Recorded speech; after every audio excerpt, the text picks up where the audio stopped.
Becoming a mom is a movement. It's a shift in a mindset and a calling to a new purpose. Mama Minded is not a place of comparison, competition, loneliness, or a place of judgment. But it is a safe place of empowerment and helping you find your true identity. People may say it takes a community or a village, and this support is rarely the support that moms have. It's time to change this for you and all the moms to come. We need each other, and we are here for the long haul. Welcome to your new beginning, your new identity, the piece to the puzzle of parenting and all things motherhood. This is your host, Joy Zapp, and you are listening to the Mama Minded Podcast. Welcome to the Mama Minded Podcast. Thank you for joining today. I hope that right now, wherever you are, that you can stop what you're doing, or if you are folding laundry, driving, that you can feel that you are just as close to us as we are together today. Take your shoes off, get some coffee, tea, whatever it may be, and that you would feel super loved and encouraged today. Also stay tuned, as last week we talked about postpartum, so if you didn't get to listen to that podcast or review on YouTube, please do that. We also have the website that covers this in blog form, so we have postpartum written in the blog, and then this week we're talking about infertility and loss, and then how it ended up transferring to something beautiful. And then next week we're going to have someone on that is about surrogacy, so pretty exciting. But yeah, so we're going to come and jump in this right now. So today we have a wonderful friend with me. Her name is Amanda Piatek. So thanks for coming. Oh, thank you. It's such an honor to be able to do this with you. Yeah, no, I'm excited. And you've had a journey. And it's been a beautiful journey. We can't go into your birth stories yet because those are so good. I know. I'm so excited to get into those, and I'm like, we should just do those first. I know.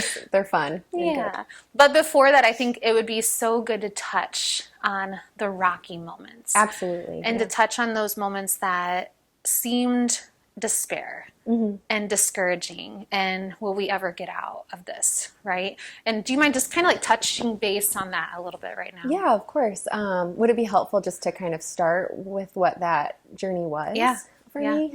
So my husband and I decided that we wanted to start a family after we'd been married a couple of years, and we, just went about it the natural and, way, and didn't think much of, putting much thought into it, or, just outside of planning, certain things. And so we tried for about a year or so, a little bit longer, without any success of getting pregnant. And so at that point we were kind of like, oh, that seems like kind of a long time to, be trying and nothing happening. It started to get a little frustrating, that you're doing, things like looking at the calendar and planning accordingly to make it all work, and it just wasn't. And how long had this been already? At that point, it would, at the point it took us to learn that something maybe wasn't right was about a year and a half. Probably. Okay, so you had been trying, yes, counting ovulation, test strips, sharing with some family that we were kind of trying, and getting some recommendations of, oh, are you taking your temperature, and are you using ovulation test strips were huge for us, as far as timing, and making sure that we were trying to set us up for a successful pregnancy, with the calendar and watching. And I was very regular with my cycle anyway, so I didn't think that it would, there would be any trouble in that area. Yeah. So, and I did not know anyone who ever had experienced any difficulty either. So it just wasn't on my radar to even think that it would be a challenge to get pregnant. And so, after a year and a half or so, roughly, we kind of looked at each other and we were like, well, what's going on? This is not working. And we really want it to. Yeah. So we sought, medical went to the doctor and like I asked my OB and I said, is there anything I need to be doing, or we're trying and we're just not getting pregnant. So she made some recommendations, and she, suggested that we see even an infertility specialist. So we made appointments for that. We did the infertility specialist. They ran, all of the tests on both my husband and I, genetic screenings, everything, and really nothing flew up on the radar. And so I was kind of hoping that something would, in a way. I just wanted to know why we weren't getting pregnant really badly. I was kind of control freak, just want to know. And so it was a relief. Hard. It was hard. It was a relief that nothing was flagged or nothing came up, and that it's kind of called undiagnosed or unexplained infertility. Okay, so what do you do with that? Like, it's just unexplained. Like, there's nothing I can do to fix it. You don't. Had they put you on Clomid or anything like that? Those were discussions. Oh, so that was to come. So this wasn't yet. Yeah, okay. We had the appointments, and Tim and I still were just kind of like processing the fact that like there really wasn't anything like majorly of concern to address outside of thinking like of Clomid or like IVF and that next step. Those are some of the darkest moments that I can remember. Yes. Is that just looking back in the year and a half and then going to physicians. Right. And it's like, because this is what we are told almost, or what we maybe not even told, we just assume to believe that we are just supposed to have 1 million children or to be able to have a child and there is no complications. Yeah. It was very much a roller coaster. Yeah.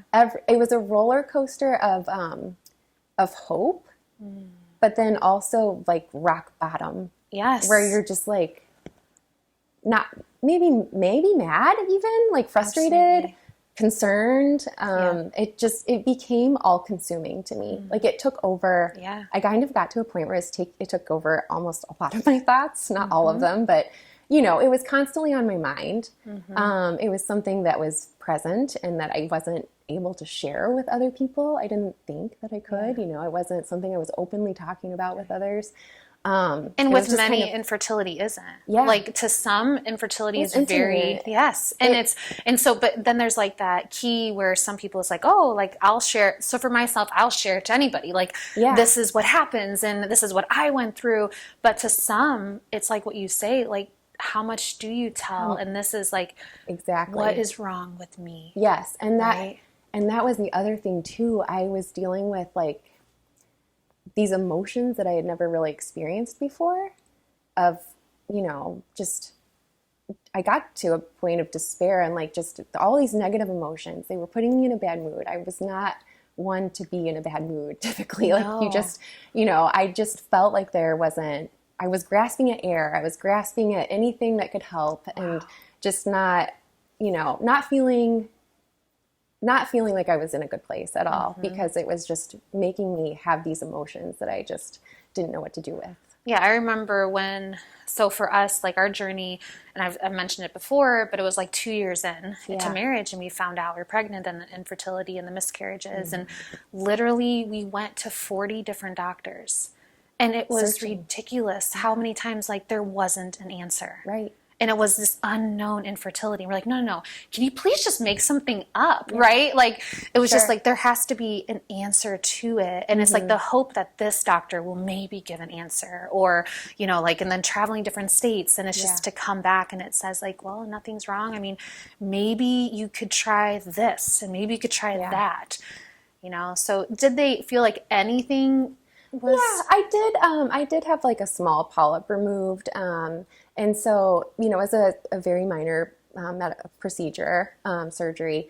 And that's funny, I did too. Yeah, did you? Yes. Okay, yeah. After that, I will say we did get pregnant after that. This is a year and a half in, or a little after? Okay. Yeah, a little after. So probably like closer to 2, or it's kind of a blur at this point.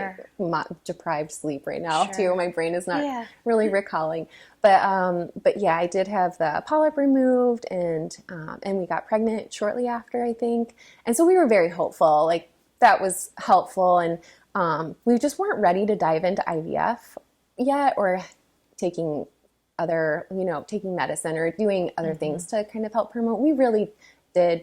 We're Christians, and we wanted to also like have a little faith and like that we're on a journey a little bit and just want to understand what's going on before kind of diving in. And we were fairly young, so we just weren't in a huge rush. And not that you're against it. No, it not was that just I'm like against at this IVF. time, For us, it's like, for us, wait. we were like, I just want to see if we can. Yes. And so it was definitely on the table as an option and something to consider. It just we just didn't feel like we wanted to go that route yet.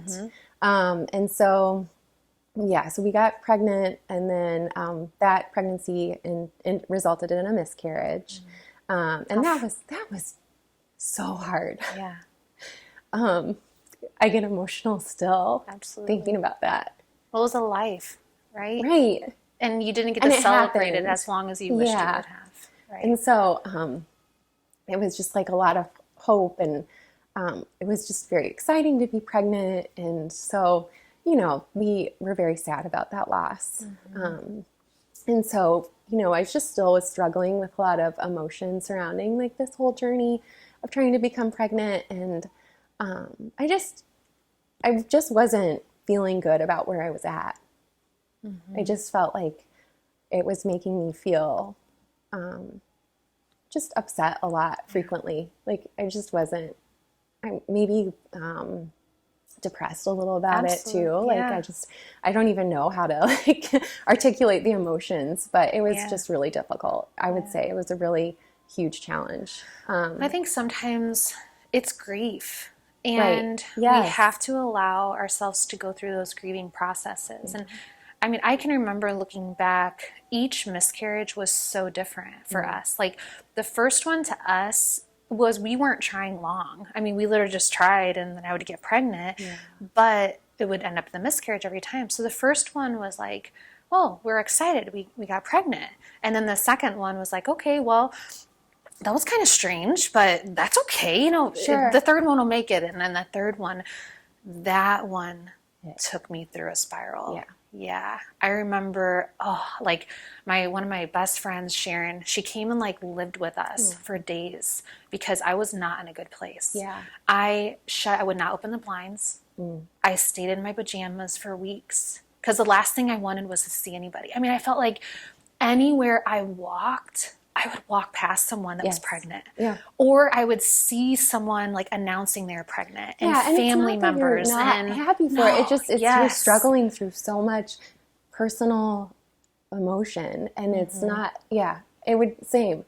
I would, have to take myself to the restroom to get away for a moment, just to kind of cry for a second and just be like, it's fine, like, enjoy being around your friends and your family, and like enjoy these beautiful babies, and just it will be fine. It's just really hard sometimes when you're just grieving internally and not able to really feel like that's shared with and I think else around you. Sometimes it's like you said, shared. Where's your group? You need, and that's where Mama Minded, like I feel a few weeks ago that God really gave me a vision for support groups. I am so glad. And the one for infertility, because not that everybody that has struggled with infertility, whether it's them or their husband or losses, that they want to be a part of it. And that's okay. But it's that there are so many out there that feel so alone, and they only see those that are having babies, or, don't understand like those loneliness and those like hard times. And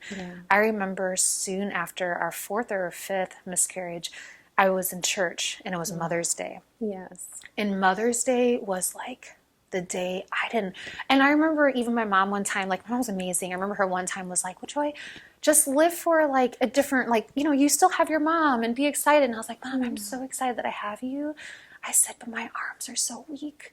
They want to hold something. Like I want to hold something and love something, and it's not my puppy, and it's not, just my husband, or I want a baby.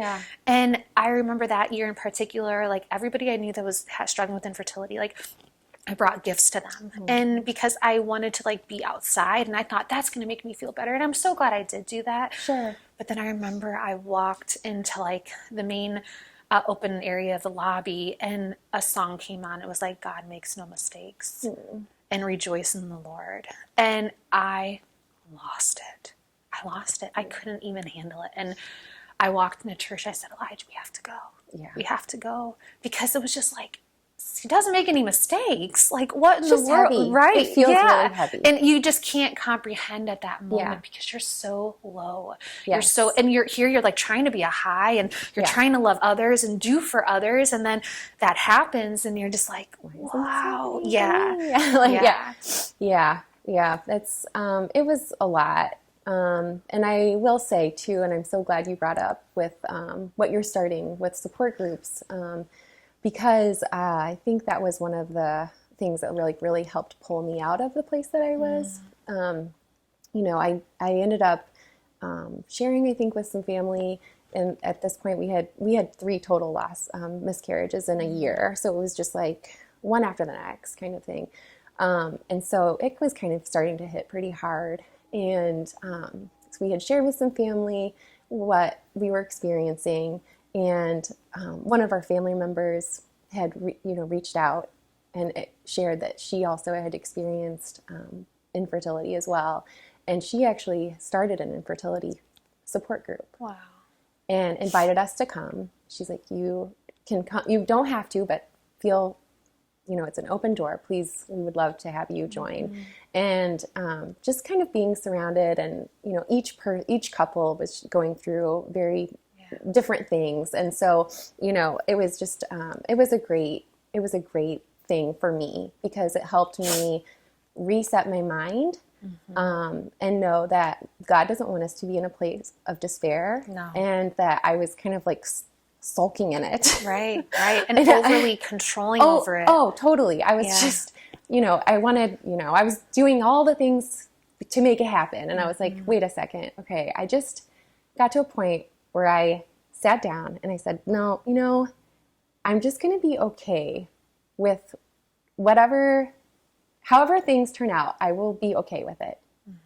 I don't know what it's going to look like. Right. But I know that I don't want to be in a place of despair anymore.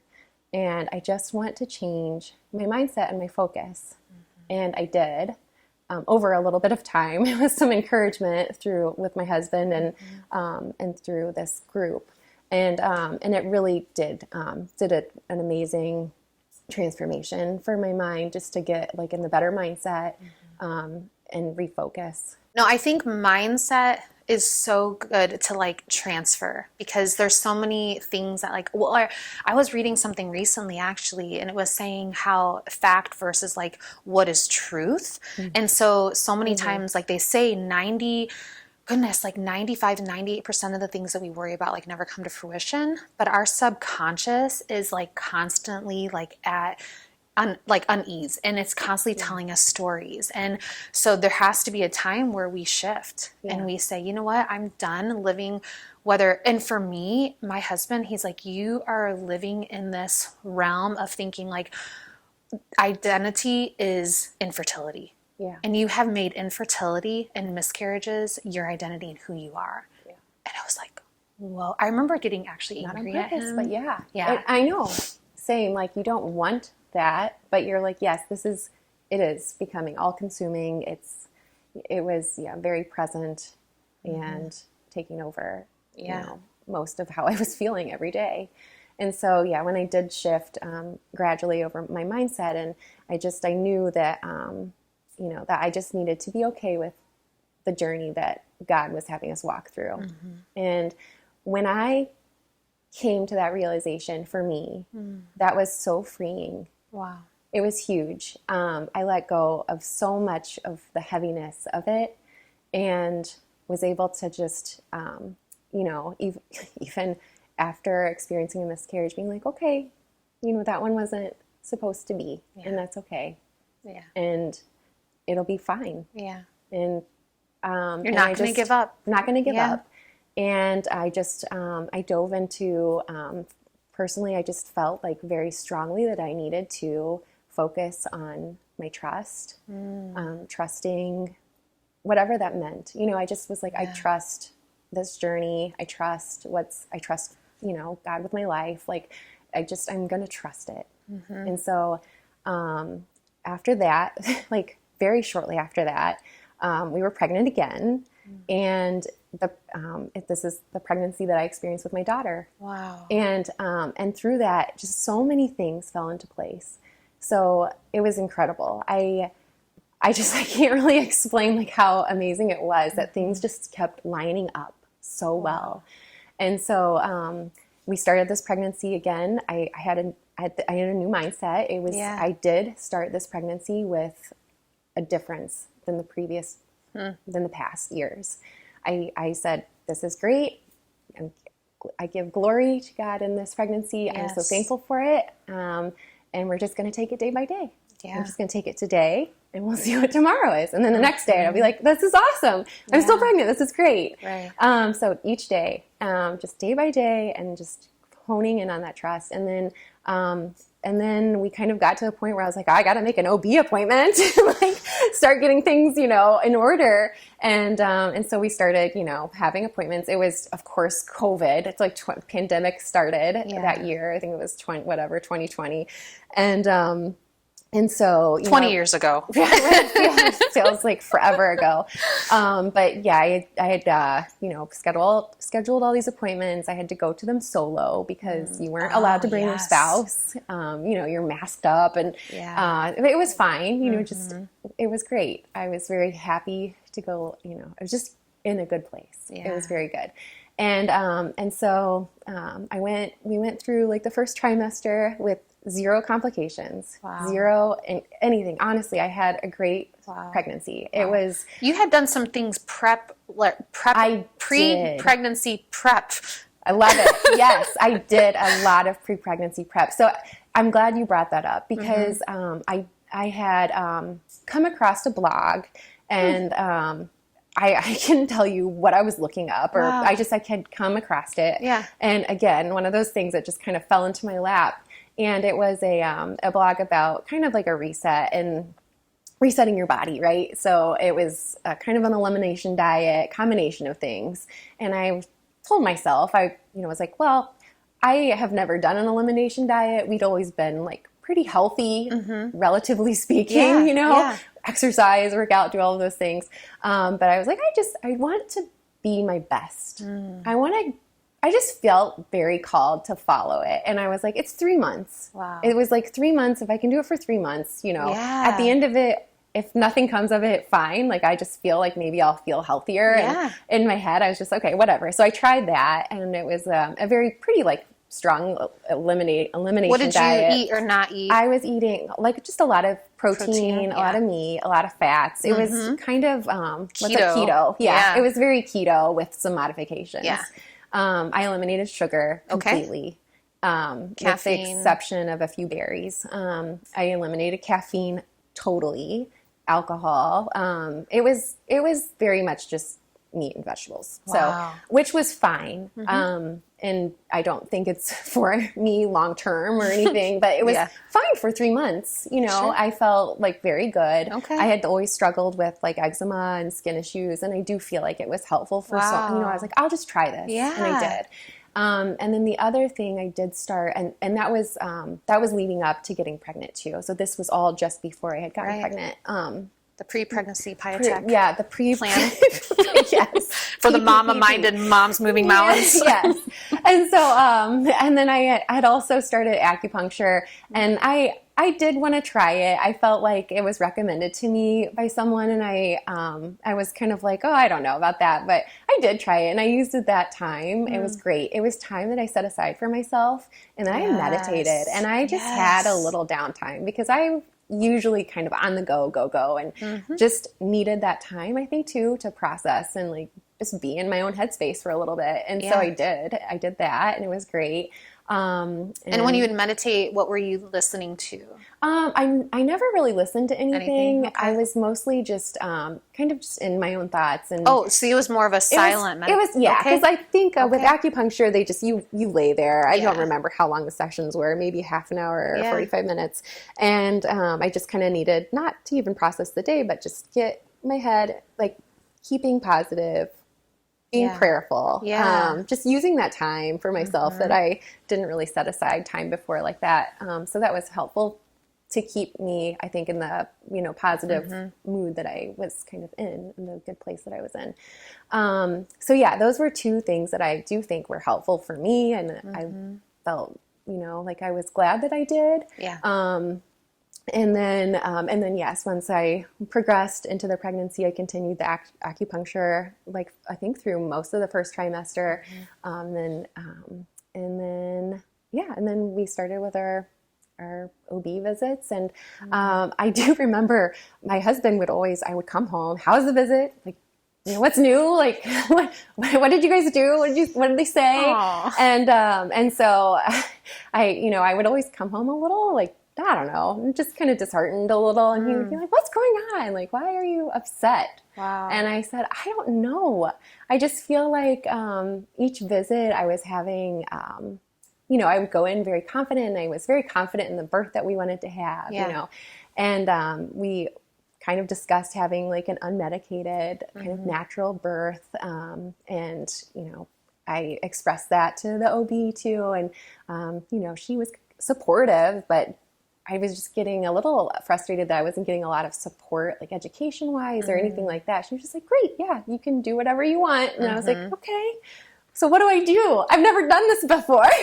I guess I was a little sad that I wasn't getting more like help in that department. Yeah. So I told my husband, I was like, I don't know, I'm not feeling super confident like that that I don't know if this is the right path that we should go on. He was like, well, are there other options? I said, I don't know. So I started, hitting up the internet again and came across a couple of websites and a couple of things. And one of them was a support person, a doula, which is how I met you, because it was through, it was an agency that had popped up and I contacted them and that's how we got coordinated, you and I. And so I learned, all the amazing services and support that you were able to give. And so I think that I was in the second trimester when we connected. Yeah. And so, pretty far along, like already. And then we kind of prayerfully and carefully made the decision to move from OB to midwifery because we just felt like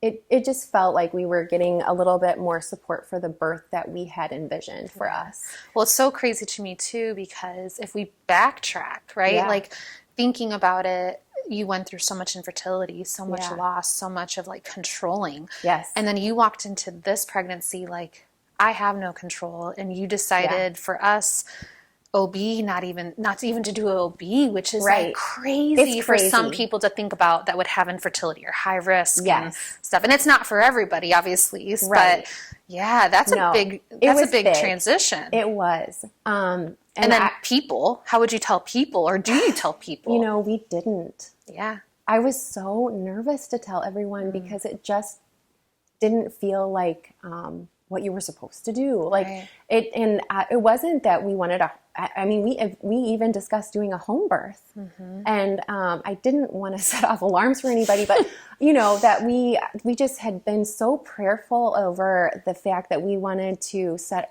up an environment where we felt like we were going to have the most success at the birth that we had, not that we had envisioned, but that we felt like we were called to have. And I think so much of that too, like we did a ton of we educated ourselves. We read a lot of books. I made my husband drive. My parents at the time had lived in states away. We had a 13-hour road trip, and I made him listen to audiobooks about birth and natural delivery there and back. And, we did try to educate ourselves and along with support from you and support from the midwife and the knowledge that we had. And so we felt very strongly that we were making a confident and the right decision to do a home birth. Oh, that is so beautiful. It was really great. And there was just no better way that I felt that I could, not that I was trying to prove or show anything at all. I truly was like removed myself from everything and was just being trusting. Yeah. And I knew that I could trust my body to do what it was made to do. Right. and that I had no complications with the pregnancy. So there were no concerns, that I had to worry that I should be maybe in a hospital setting. And I knew for me personally that I was very mind oriented, and I knew that my mindset and my environment had to be in the right place for me to have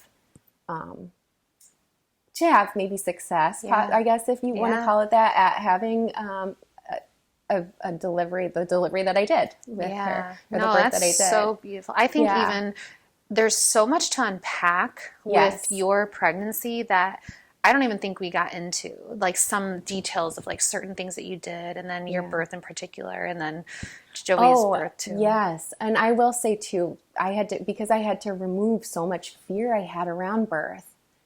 The fear that I had in the beginning and leading up to, it was nowhere to be found. Yeah. I knew that I had to get rid of it. Yes. And so a huge thing that helped me was hypnobabies. Yeah.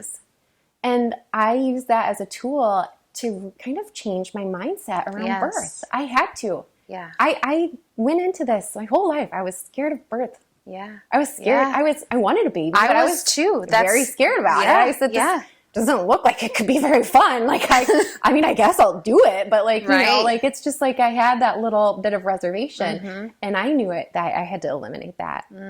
Yeah. Because there was nothing to be scared about. Yeah. No, I remember that in myself, like early on in trying and things like that, I was the type like, just do a C-section. Yeah. I would know the day, the time. It's so much easier that way. Control. And then now I'm like, wow, look at we're both. I'm like, sounds great. Sign me up. This is beautiful. Yeah. So I really through it all, I think I learned how to let go.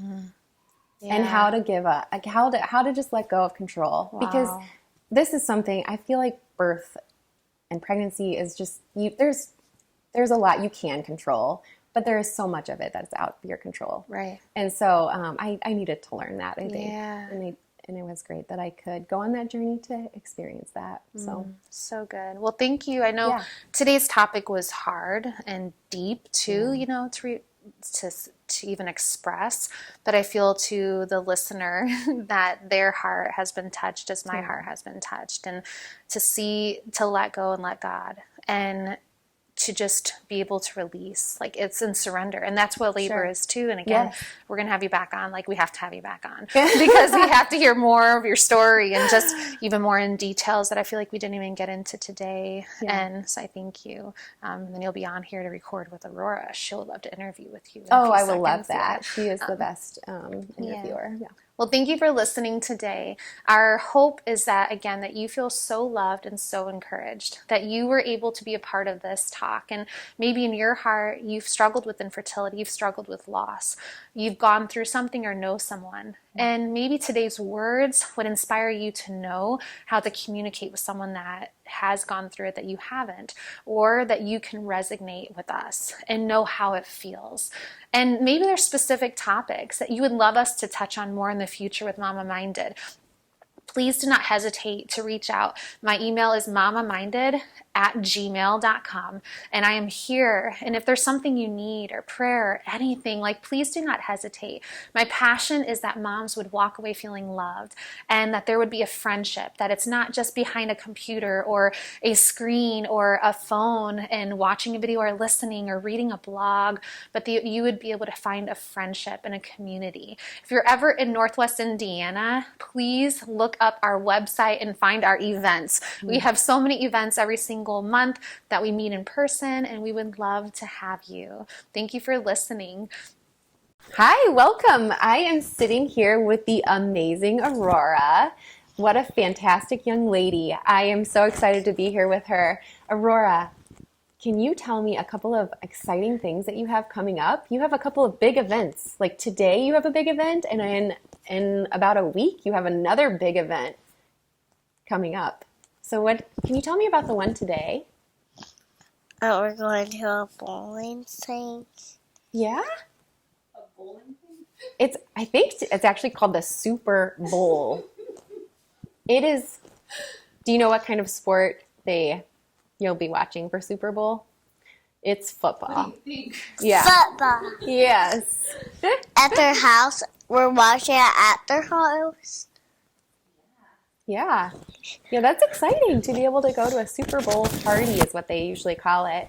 But even more exciting is an event that is going to be in about a week or so on, I think it is February 18th. And what is that day? My birthday. Oh, that is amazing. And What? and Ava and Joey and you and Yes. Tim could come.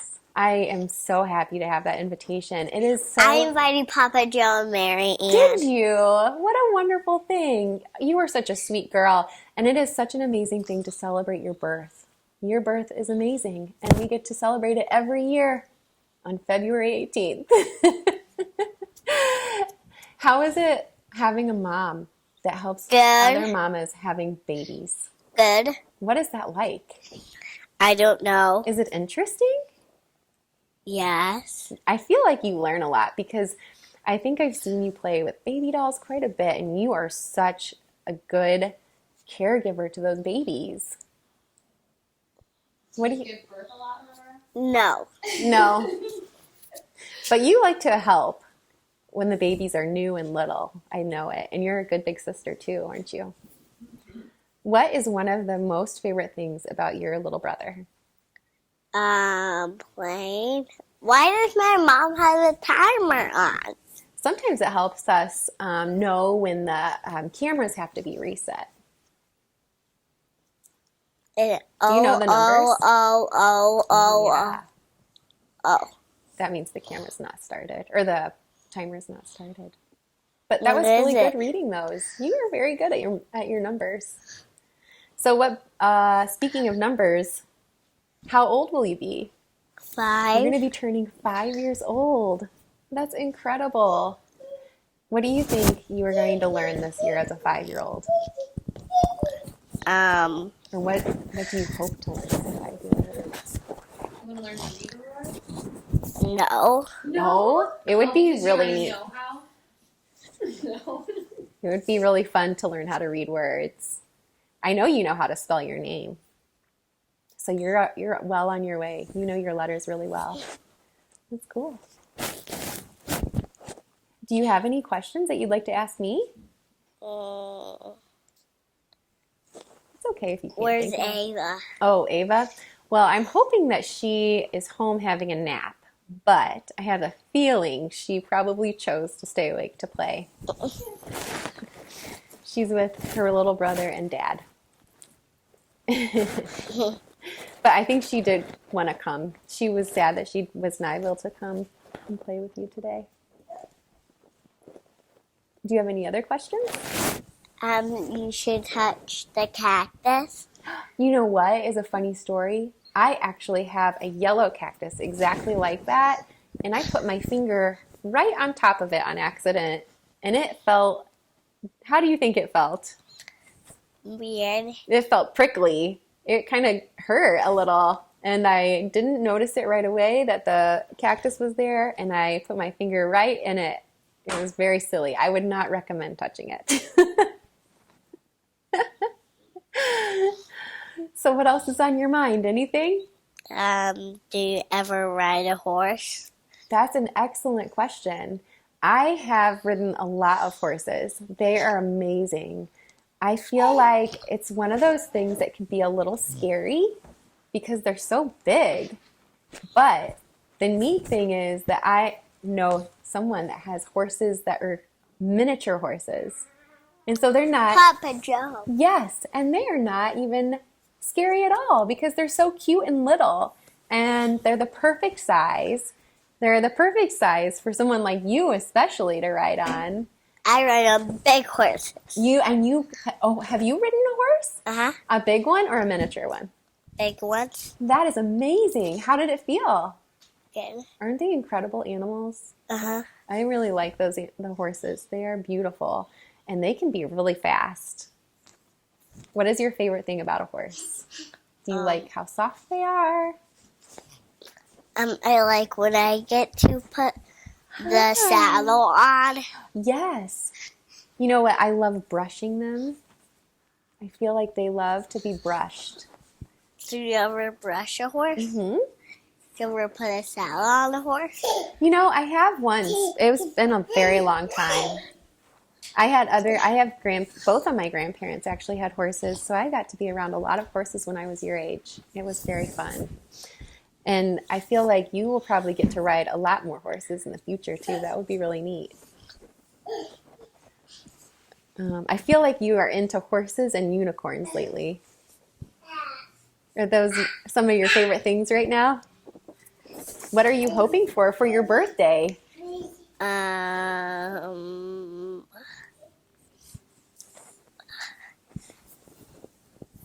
everyone, I would have like a lot of cactus for my birthday that people can touch. You want cactuses for your birthday? That is so interesting, Aurora. You know, I don't know many. I actually think there are some cactuses that you can touch that aren't prickly. But I don't know what they're called. I just know there's different types of cactuses. Do you have one that's not prickly? I just have one that's really prickly, the yellow one. But we'll have to look that up to see. You know what? I'll have to call Ava's Nana. She lives in Texas, and they have a lot of cactus there. Is it cacti? Cactus. Cactuses? Cacti? I don't know. But it's pretty fun. So we can ask. Maybe we'll call them and see if they can tell us about the different cactuses. Is there anything else that you're hoping for your birthday? We go out here and have a really long boat that everyone can sit in that we can ride. Yes, that would be fun. And you have a lake right here. That's perfect. That sounds like a good party. You getting good ideas, Mama? Yes. Get the boat in the water. Yeah, I know. That's awesome. Well, I know that it has been amazing for me to be around you so much lately and getting to know you because you are an awesome, amazing, wonderful girl. Did you know that? Yes. Yeah, I know. You take my mom to their house. Oh, yeah. Okay. She asked if I could take you to their house. Okay. And I'll go with you. And you'll go with me? And my dad will. He does not know where they live. Oh, really? Well, I don't know where a lot of things either, but I have, I use my cell phone all the time for a map. It tells me where to go. As long as you have the address, then you can find it usually. Or you can use or you have to use your map. Mm-hmm. Have you ever used a map? GPS. That's like the map. Yeah. That would be something interesting to learn. If my dad doesn't know where to go, he should have to use my mom's phone. Yeah. It'll tell him where to go for sure. He probably has one too that would tell him. Yeah, but it just works a little bit. Yeah. And then it doesn't know where to go. Oh, no. So do you know any jokes? One time, my Nana was somewhere in a meeting, and she was going potty, and she had a really long dress on, and she didn't know the other seat was open. Oh, no. And she went potty and she fell in. Oh, and no. she sat in someone's car, got their seat all wet when she got out. Oh, no. That happens. Accidents like that happen, don't they? We have, I have a joke for you, I can tell you. How do you make an octopus laugh? You hit it, and then you laugh at them, and then they laugh. And then they'll laugh too. You can make it laugh by giving it 10 tickles. 10 tickles. 10. 10 tickles. One, What? 2, 3, 4, 5, 6, 7, 8, 9, 10. That's great counting. And what do you call an octopus's arms? The arms that are like wavy like this. Do you know what they're called? Tentacles. 10 tickles or tentacles? Two things. That's a funny thing that play on words. That was a joke. It was funnier in my head. I did not give it good delivery. I apologize. Do you have any other things you'd like to talk about on this interview, Aurora? Yes, one time my nana was in Sri Lanka, and my papa was sleeping on his jacket, on her jacket. That was so cozy. And he got out, and he left it on the street, and someone picked it up, said, whose is this? It's for this. And my nana said, yes, mine, here. Oh, no! I am so glad that you got to share those stories with me. That's pretty awesome. Where's Ava? I am curious if she's napping. I don't know. But I think she's probably at home napping. She's probably missing you, though. Well, I think that might be all we have for this interview today, unless you have anything else to say. No. Okay, well, it was so wonderful getting to interview you. You dressed my dad and my mom and me and Kodiak. Okay. Yeah. Well, thank you for your time, Aurora. Yeah.